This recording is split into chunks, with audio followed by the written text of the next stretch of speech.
अपनी 14 साला बेटी फातिमा असद की मरने से पहले आखिरी ख्वाहिश पूरी करने के लिए सारे शहर को खाना खिलाने वाले डॉक्टर असद इम्तियाज़। उसको इतना शौक था चैरिटी का, वो कहती थी कि मेरी चैरिटी के बिल बोर्ड लगे हों। दस्तरखान के अलावा और कौन कौन से काम हैं जो आप कर रहे हैं? वेलफेयर क्लिनिक है, 300 बच्चियाँ वहाँ पे पढ़ रही हैं, हिफज नाजरा। उसके बाद फातिमा अलिशबा स्लाइस स्कूल है। हमने मंथली राशन पैकेजेस लगाए हुए हैं, ठीक, कोई भी अपनी जरूरत पूरी कर ले, वो कैश होता है, ज़्यादा नहीं होता, 5000 ज़्यादा नहीं होता। डायलिसिस सेंटर बन रहा है, फ्री डायलिसिस सेंटर 50 बेड का।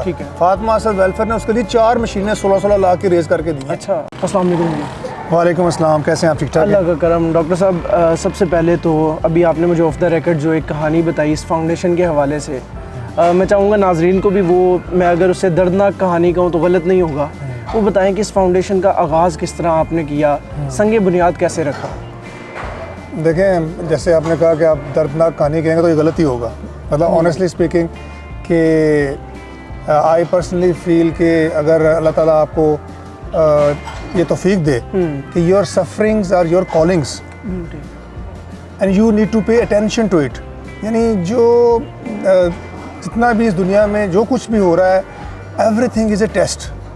इस सारी फातिमा असद वेलफेयर प्रोग्राम की जो बैकग्राउंड हिस्ट्री है उसमें मेरी बेटी फातिमा असद जिसकी ब्लड कैंसर से डेथ हो गई थी, बहर अपेरेंटली ये एक ट्रेजिडी तो है, बिल्कुल ठीक है, लेकिन ऑनेस्टली एक तो उसकी ज़बानी ही हमें सब्र अल्लाह ताला ने अता कर दिया, यानी लास्ट मोमेंट तक उसका, जैसे फिल्मों में नहीं होता कि हीरो हीरोइन जो है ना बात करते करते फोत होता है, तो उसने जाते हुए मुझे बुला के अंदर कहा, जी अच्छा मैं बाबा जा रही हूँ। और मैंने कहा बेटे आपकी तबीयत ख़राब हुई है, पहले भी हो जाती है। कहते नहीं, ये वो वाली तबीयत ख़राब नहीं हुई, ये मैं जा रही हूँ। और मुझे कहा कि आपकी मैं सिफारिश करूँगी अल्लाह ताला से, आप बड़े अच्छे हैं। और एक 14 साल लड़की आखिरी 1 मिनट में सिफारिश की बात कर रही है, मुझे नहीं लगता कि ये ख़ुद से कह सकती है। वो हमें बाद में, हमने इतनी स्टडी की कुरान पाक में, पता चला कि सिफारिश का क्या कॉन्सेप्ट, शिफा जिसे कहते हैं, क्या कॉन्सेप्ट है, क्या आम लोग भी कर सकेंगे, वो एक ज़्यादा डिस्कशन है। और दूसरा आखिरी मोमेंट पे भी उसने ये कहा जी कि आप मेरे पैसे चैरिटी कर देना। और इस दस्तरखान का मेरे और उसके दरमियान डिसाइड हुआ कि अगर वो अल्लाह उसको सेहत दे तो हम ये करेंगे, दस्तरखान बनाएंगे। शौक़ था मुझे भी, उसको भी खाना खिलाने का। और फिर उसने कहा मैं आप बेहोश होने लगी हूँ, आप बात नहीं होगी। और देखें, उसने यही कहा मैं बेहोश होने लगी हूँ, फौत होने नहीं कहा या मरने लगी हूँ नहीं कहा, उस वक्त तो बेहोशी हुई है, तो हाथ सीधे किए और लेट गई है। उसके बाद डॉक्टर्स आ गए, उन्होंने एंडोट्रिकल ट्यूब वगैरह डाल दी, वेंटिलेटर पर डाल दी, सारी चीज़ें वापस आ गई। डॉक्टर्स ने कहा कि she should gonna come back. हाथी गुजर गया था, दुम रह गई थी, ठीक हो जाता, उसने बीमारी से नहीं गई, कीमोथेरेपी का साइड इफेक्ट था, और अगर वो गुजर जाता तो उसने ठीक हो जाना था। तो वो 24 घंटे पे बेहोशी रही, 24 आवर, लेकिन उसने कहा था कि अब दोबारा बात नहीं होगी। तो मैंने वाइफ को कहा कि ये नहीं वापस आने वाली। कहती है आप कैसा बाप है कि वो कह रहे हैं ये वापस आ जाएगी। मैंने कहा यार मैं डॉक्टर हूँ, मैंने इतनी टेस्ट देखी है, मैंने ऐसा मंजर कभी देखा ना सुना, ये नहीं कि मेरी बेटी थी, ठीक है। तो ये उसने पता नहीं उसका ये ऐसा कैसी क्या चीज़ थी उसमें। वही हुआ 24 आवर्स के बाद उसमें रह के तो वो अल्लाह के प्यारी हो गई, वेंटिलेटर पर रह के, ठीक है। उसके बाद फिर मुझे वो, मैंने उसके मैसेजेस देखे, तो वो जब मैंने स्क्रीनशॉट्स देखे ना, फिर उसकी मदर ने भी बताई चीज़ें, और उसकी मदर ने बताया कि उसको इतना शौक था चैरिटी का, वो कहती थी कि मेरी चैरिटी के बिल बोर्ड लगे हों। अच्छा। तो माँ ने एक दफ़ा हंस के कहा कि वो तो बेटे मेमोरियल हो गए लगते हैं। 5 लोगों से हमने दस्तरखान शुरू कैसे किया कि मेरे साथ मेरा कज़न बैठता था, लेकिन जी मैं अगर खुद से दस्तरखान करता, मुझे जगह लेनी पड़ती, वर्कर्स लेने पड़ते, सामान बावर्ची हर चीज़। तो उसने मुझे कहा जब अल्लाह ने काम लेना हो, देखें मज़े की बात है, क्योंकि हम दस्तरखान में बैठे हैं तो हम इसको ज़रा पहले फोकस करेंगे। और इसकी ख़ास बात यह है कि उसकी याद में नहीं है, ये उसी ने कह के गई हुई है कि मैंने करना है। तो बेहतरीन सदका जारिया भी वही होता है जिसकी इंसान, अल्लाह ने फरमाया, जिसकी इंसान ने खुद ख्वाहिश की हो ज़िंदगी में। जैसे हमारा फातिमा असद मदरसा बनाता है, वहाँ भी आपको दिखाएंगे, वो मेरी वालदा ने की सारी उम्र की ख्वाहिश थी मदरसा बनाने की, और अल्लाह ने उनकी वफ़ात से 2 हफ्ते पहले उन्हीं की आदतों को संगे बुनियाद रखवा आगे पूरी कर दी। सही। देखिए, जाने वालों की याद में तो बहुत सारे लोग करते हैं। असल मज़ा तब भी है कि भाई ज़िंदगी में खुद वो ख्वाहिश करो।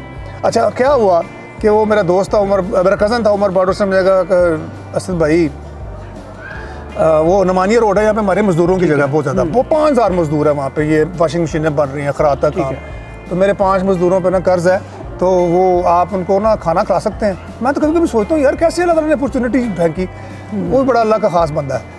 तो वो कर्ज के नीचे है। मैंने कहा यार क्यों नहीं खिला सकता, खिला दूंगा। कहता 1500 रुपये लगेगा रोज़ का, यानी 1500 रुपये से शुरू हो रही है बात, 1500 रुपये लगेगा। मैंने कहा मैं दे देता हूँ डेली। फिर उसने कहा सर भाई महीने तो मैंने और भी लोग आना शुरू हो गए ना, ये बात तो आप कुछ और कर सकते। मैंने कहा और कर लें। फिर थोड़ा सा हुआ ना, मुझे एकदम ख्याल आया कि फातिमा और मेरे दरमियान यार डिसाइड हुआ था कि हम दस्तरखान बनाएंगे। ज़ाहिर उसका नाम फातिमा असद दस्तरखान नहीं डिसाइड हुआ था, क्योंकि हमें तो वो ज़िंदगी अल्लाह उसको दे देगा। तो अब तो वो जा चुकी थी, तो मैंने उसका नाम फातिमा असद दस्तरखान ही सोचा। और मैंने कहा यार, और उसका वो जो शोरूम था ऐसे जैसे दस्तरखान के लिए पर्पस बिल्ट हो, उसकी हर विंडो शिंडो हर चीज़ थी। मैंने कहा यार अगर मैं हलीम की देग या कभी बिरयानी की देग करें तो उस वक्त दौर भी अच्छा था, 14-15 हज़ार में अच्छा खासा खाना आता था। ये कोविड से पहले की बात है। अच्छा, मुझे कोई पता नहीं अस्पताल में क्या होता है, कैसे खाना दिया जाता है, कैसे दूंगा मैं अगले दिन उठा, अल्लाह जानता है। और मैं सुहेल अंजम भट्ट साहब, मैं अल्लाह उनको भला करे, MS यहाँ के अभी भी वही हैं, मैं उनके ऑफिस में पहुँच गया। मैं सर हम खाना देना चाहते हैं। अच्छा, इत्तेफाक से यहाँ पे देखें गौरमे वाले पहले अल्लाह उनको भी जज़ा दे, वो खाना दिया करते थे लेकिन वो छोड़ गए वो थे। ठीक है। और इत्तेफाक ऐसे देखें कि उन्हीं दिनों में ये पनाहगाह, अल्लाह इनको भी जज़ा दे, जिस भाई ने अमेरिका में बैठे हैं, मेरे वाले साहब के नाम पे ये सदका जारी की बिल्डिंग बनाई है, हम भी उससे मुस्तफ़ीद हो रहे हैं। तो ये बनी हुई थी। उन्होंने कहा जी पनाहगाह मौजूद है, किचन ले या हर चीज़ करें, लेकिन उन्होंने कहा जी खाना जो है ना प्रॉपर आप ट्रेज में रख के हर चीज़ दे के आपके देंगे वॉलंटियर, हमने वो डब्बों में पैक करके वो नहीं देना, वो लोग फेंक देते हैं, गंद पड़ता है। और तो ये और मुश्किल काम हो गया कि हमें फिर प्रॉपर बंदे चाहिए पूरे अस्पताल में वो खाना बांटे हैं 3 घंटे सुबह 3 घंटे मैनेजमेंट के लिए सारा। तो वो अल्लाह ताला ने हमें इनके इस सूरत में वॉलंटियर्स दे दिए। बिल्कुल ठीक है। ये शकील कंबो साहब, इनका अल्लाह भला करे, ये तो बाकायदा ऐसे जैसे कोई अल्लाह पकड़ के नहीं आपको बंदा दे देता, मतलब बेलोस वो कौन सा पे ले रहे हैं। सहरी और अफ्तारी के अलावा भी सारा साल लंच डिनर और ब्रेकफास्ट है। हाँ जी सर, मुझे डॉक्टर साहब बताइएगा कि फातिमा असद फाउंडेशन के अंडर दस्तरखान के अलावा और कौन कौन से काम है जो आप कर रहे हैं? वेलफेयर क्लिनिक है, फिर जैसे मैं फातिमा असद मदरसा लिल बनात का क्या, 300 बच्चियाँ वहाँ पे पढ़ रही हैं, हिफ़्ज़ नाजरा, अभी हमारे 3 बच्चों ने हिफ़्ज़ किया वहाँ पे। और वो मेरी जैसे मैंने बताया वालदा का प्रोजेक्ट था। उसके बाद फातिमा अलिशबा सिलाई स्कूल है। अच्छा। हाँ, स्टिचिंग स्कूल है जिसमें जो ये इधर शाहीनाबाद में, ठीक है, तो जहाँ पे स्टिचिंग सिखाई जाती है, वो भी फ्री है। वो भी फ्री है। अच्छा, फिर कई बेवाओं के और हमने मंथली राशन पैकेजेस लगाए हुए हैं। ठीक, कोई भी अपनी जरूरत पूरी कर ले, वो कैश होता है, ज़्यादा नहीं होता, 5000 ज़्यादा नहीं होता। डॉक्टर साहब, अभी आपने बताया कि आप फंडिंग किसी भी तरह की डोनेशन नहीं ले रहे। बिल्कुल। प्रोजेक्ट्स आपने इतने ज़्यादा गिनवा दिए हैं, तो ये चंद बंदे मिलके किस तरह मैनेज कर लेते हैं? यार आप यकीन करेंगे कि रात की 2 देखें, 2 बंदे जो आ रहे हैं ना, मुझे उनका नाम भी नहीं पता। अच्छा। मैं ये तो आपको बता रहा हूँ। ठीक है। सीरियसली क्यों जी कमर साहब पता है आपको?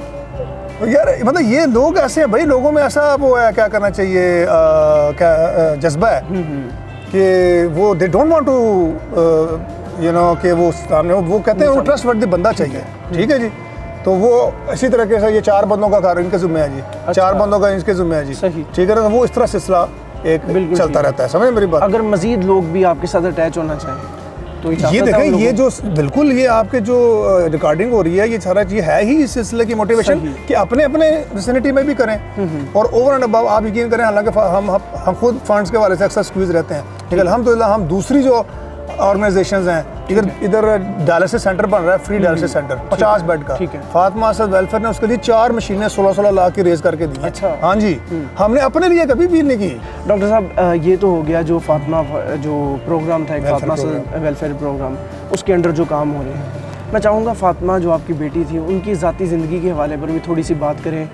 नाज़रीन जानना चाहते हैं, एक डॉक्टर होने की हैसियत से और फिर बाप होने की हैसियत से, हिम्मत और ये मोटिवेशन एक सेपरेट है। एक बाप होने की हैसियत से वो जो आखिरी 24 घंटे जब आपको यकीन था कि फातिमा अब नहीं बचेगी, वो 24 घंटे किस तरह गुजरे? देखें, मुझे ये लगता है कि मुझे अल्लाह ने जो मुझे मेरे क्रेडिट पे एक ही चीज़ है कि एक ही चीज़ इस सारे प्रोसेस में, और वो ये है कि मुझे जब फातिमा की डेथ का पता चला, मैं थोड़ी देर के लिए घर आया हुआ था। ठीक है।